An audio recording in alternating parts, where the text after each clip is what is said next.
फर्रुखाबाद में गंगा और रामगंगा के बढ़ते जल स्तर ने इन दिनों फर्रुखाबाद के तराई क्षेत्रों में तबाही मचा रखी है।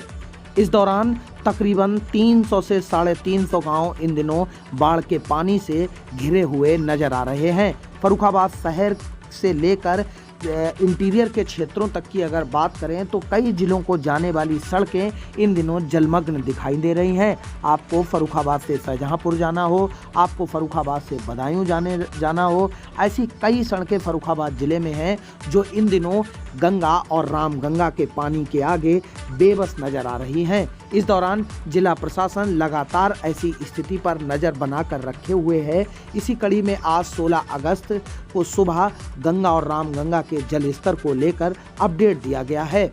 फर्रुखाबाद में गंगा और रामगंगा नदी की अगर बात करें तो गंगा नदी खतरे के निशान 137.10 पॉइंट बनाया गया है, जिसके बाद आज सुबह 8 बजे गंगा नदी 137.50 सेंटीमीटर पर बह रही है।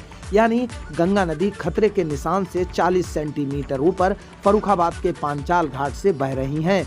वहीं अगर रामगंगा नदी की बात करें तो रामगंगा नदी का भी खतरे का निशान 137.10 सेंटीमीटर है। और अगर आज सुबह 8 बजे मीटर गेज की बात करें तो 136.95 सेंटीमीटर रामगंगा नदी का जल स्तर रिकॉर्ड किया गया है। यानी खतरे के निशान से रामगंगा नदी अब 15 सेंटीमीटर नीचे बह रही हैं। सबसे बड़ी राहत देने वाली बात यह है कि रामगंगा नदी का जल स्तर अब लगातार कम होता हुआ नजर आ रहा है। कल शाम की अपडेट की अगर बात करें तो शाम को 5 सेंटीमीटर रामगंगा नदी का जल स्तर कम हुआ था और आज सुबह की अगर बात करें तो रामगंगा नदी का जल स्तर 5 सेंटीमीटर और कम हुआ है। यानी रामगंगा नदी का जल स्तर लगातार अब गिरता हुआ नजर आ रहा है। वहीं अगर गंगा नदी की बात करें तो गंगा नदी में आज नरौरा बांध से 1,61,454 क्यूसेक पानी गंगा नदी में आज छोड़ा गया है। वहीं अगर रामगंगा नदी की बात करें